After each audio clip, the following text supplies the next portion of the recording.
code violations, and other things you should not hide from your agent. You're listening to Home Sellers Advantage. I'm your host, Aaron Zapata. And I'm your other host, Todd Anderson.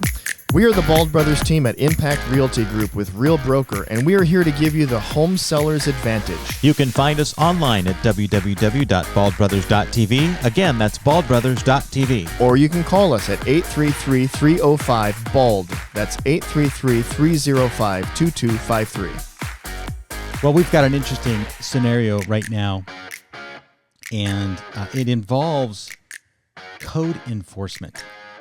And we've said this on shows before. We really have. You don't hold back anything that the neighbor or the buyer is going to find out once they move in. Mm-hmm.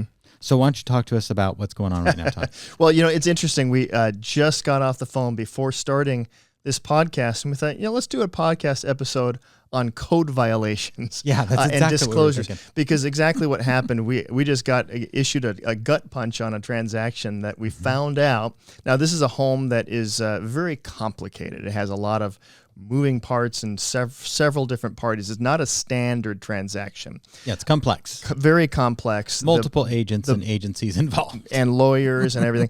But the buyer is a builder. It's an investor who's planning on really doing some tear down and renovating it. And the buyer just found out that there are open code violations on this property that were not disclosed.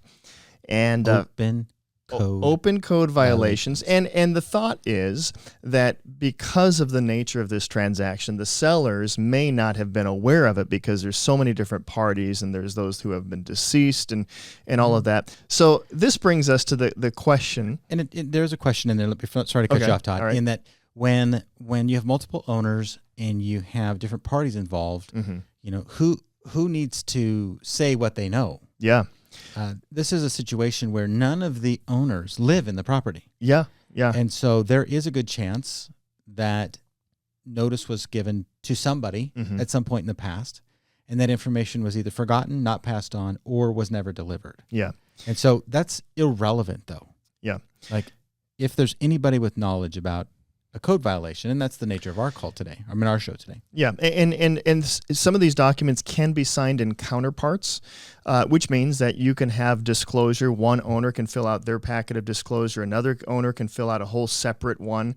And so in such a scenario where you have multiple owners, it might be a good idea to have each owner fill out their own disclosure, so that way everybody who has knowledge, you can piece them all together and gather all the information and have your full disclosure. Now, if the fact is that an open code violation, something like that, is not known by any of the parties, there's nothing to disclose because they have no knowledge of it. Yeah. So sometimes these things are discovered after the fact, and it's not because anything was willfully being withheld. Yeah. And I'm going to give a little more context about this property. It's an investment property.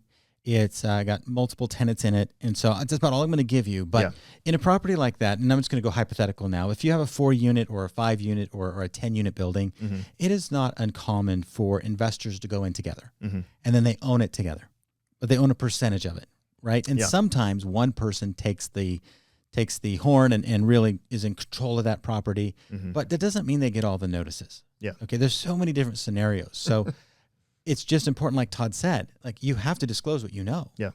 And so you may know something that the other investors, the other owners don't know. That jeopardizes the whole thing. It opens liability for everybody. Yeah, that's true. So super important in a situation like this, where if you have knowledge, you are going to be liable. Now, let's talk about a situation, hypothetical. Let's just keep it hypothetical. Let's say that there is something like asking this. For a friend. Asking for a friend. But let's say that it is discovered something that was unknown. Perhaps the sellers didn't know about it. The buyer has suddenly learned this material fact, this very important fact. What happens to the transaction in such a case? Do we just cancel the whole transaction and walk away? That's a good question. That's a question that a lot of people might have. But in most scenarios, there is a path through. Now, sometimes a buyer may simply choose that they're not willing to put up with it. They'll walk away, and if the seller's not willing to do anything to remedy it, you can't come to an agreement. But in most cases, you can probably negotiate your way through it, especially if there is a legitimate issue with the home. You as the seller need to realize that the next buyer, now this has to be disclosed to the next buyer, and the same issue will arise. And so it is in your best interest to try to negotiate or work through the situation. Yeah, because once a property comes off the market, it's now considered damaged goods. People coming back to it want to know what happened, and then you've got to go full disclosure. And almost always, and it's not always the case, but almost always, when you go back into escrow, it's at a lower price. And so, like Todd said, you want to do your best. Yeah. Now, the other thing to think about in this regards, maybe you have a project you did on a property years ago, and at the time it was permitted and to code. But now codes have changed. That's right. And we're working through a situation on one of our transactions like this right now as well, and it has to do with septic tank. Codes in 2025 are different than codes in 1975. That's right. And so, if something was done on the property 10, 15, 20 years ago, it might have been to code at the time. And now it's no longer to current code, but that doesn't mean that you as the seller have to go back and change it. Okay, so that's a different kind of code violation, and probably one that's more common is people feel like, oh no, it's not to code. Yeah. Like one of the most common ones we get, which is a simple and yet I think a silly one, is when you install your furnace. When the gas line comes from the house to the furnace, there has to be a little trap, a little T intersection with a hard pipe, and it's to prevent any dust or rocks from going all the way from wherever the gas comes from through the line all the way and getting into your furnace or anything flammable. So it's supposed to drop into that. Now that is a newer code. And so more often than not, we're selling properties and that's not to code. Yeah. And in a home inspection, it's going to come up. Like, this isn't installed to code today. There's one where the flex line, the old flex line that have that ridge on it, the line might be perfectly fine, but the new code says it has to be a smooth surface. Correct. And it functions just exactly the same, but it's all, a lot of these codes have to do with what if. Right. So in that case, what if there's an earthquake and something snags on that ridge and it pulls the line out? And in our experience, we've never seen code violation write-ups for those kind of things. Yeah. Like, I've never seen it in the 20 plus years I've been doing real estate. But if there is an active code violation, you as the homeowner, you make a major change and you get written up by the city and it gets filed away. It could be 5 years ago. It could be 10 years ago. And you just didn't do nothing about it. You just thought, oh, no worries. I'm going to let sleeping dogs lie. They never sent me a follow-up letter. And it must be okay. Yeah. Like, it will resurface when it's time to sell the home. It will come up. So our recommendations in looking at selling a property is, if you do have actual knowledge about anything like that, you do have to disclose it. But if you don't disclose it and it comes up in a transaction like this, he used this keyword. It's called a material fact. So something material fact is anything that is significant enough to cause the buyer to change their mind about purchasing the property. And our attorneys have told me in the past that when new knowledge comes into the equation like that, that it basically opens a window of opportunity for the buyer to back out. If the buyer had removed all contingencies and said, I'm going to close, and then right before closing, this gets revealed as though it was hidden and not shown and not provided, that can reopen the window and give them the opportunity to back out without penalty. Without penalty. Now, I'm not an attorney. We're not giving you legal advice. You got to check with an attorney if you're in that situation. But if you're a seller, you got to know. Don't hide anything. That's right. When in doubt, disclose. Disclose. And hey, we're not accusing you of hiding anything. We're just letting you know. We're not. In case you know somebody that would want to hide something. Because you're asking for a friend. Yeah. So it's an important thing. Recognize that code violations are very, very interesting and severe and integral. So you got to do it. Other thing, code violations, upgrades without permits. Those are some things you should also disclose.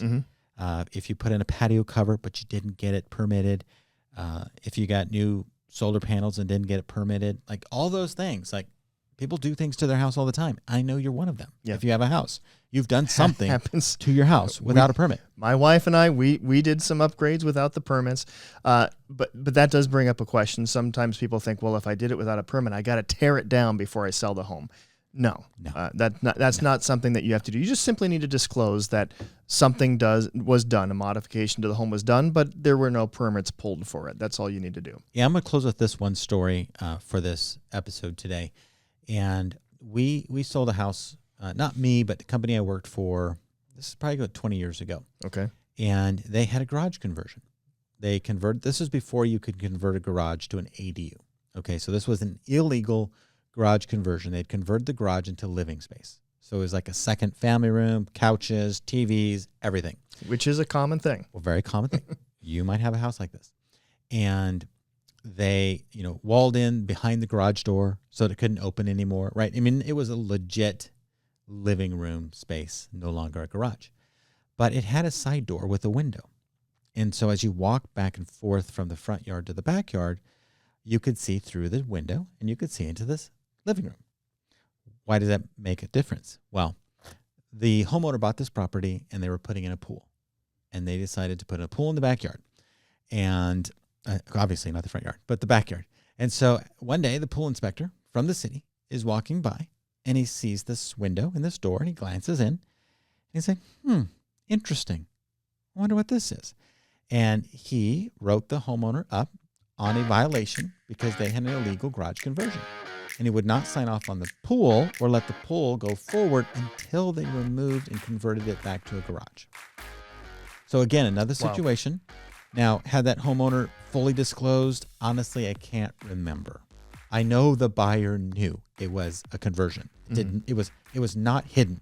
It was obvious. It was one of the things that made the home a little more desirable. But it came back to bite them because it was never permitted. And the buyer had to do something, and I don't recall what they did, but they finished it. They rectified it with the city and the house, and they finished building their home. But I got to tell you, we heard about it because they were not happy. Yep. So each scenario is unique, and yours might be a very unique scenario. And if you have questions about it, we encourage you to give us a call, 833-305-2253. That's 833-305-BALD. And we want to know a little bit more about your scenario, or you can actually drop us a line as well. Yeah, or comment and link and share. Thank you for watching, and until next time, God bless. Thanks for listening to the Home Seller's Advantage. The Bald Brothers team is a licensed DBA and real broker, licensed by the California Department of Real Estate, number 02022-092. Again, we do not give any real estate, legal, or financial advice. If you'd like to reach out to us, you can call us at 833-305-BALD, or you can reach us online at baldbrothers.tv. Equal housing opportunity.